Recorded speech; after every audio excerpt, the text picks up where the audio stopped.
Baeteco, compadre. Oiga, disculpe, por 100,000 guaraníes, ¿cuántos churros me alcanzan? 30 churros. 30. Bueno, A 3,000. deme entonces los Eso. 30 churros. Sí, ¿Sí? eso. Qué ricos se ven. Churros. Churros. ¿Son churros mexicanos o cómo son estos? ¿O son churros paraguayos? ¿Cómo son? Ándele. Hola, estamos regalando churros para apoyar al señor. ¿Le gustaría uno? ¿Uno o dos? Con uno, buenísimo.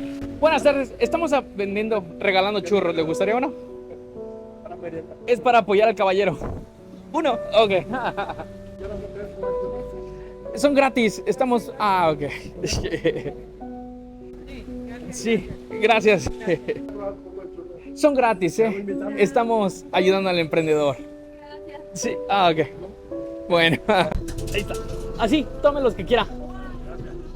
Listo, ahí estamos. Hay poca gente por la lluvia. Sí, sí, sí. Al paraguayo no le gusta casi salir, ¿verdad? En lluvia. Eso. Buenísimo. Es gratis. Te invito.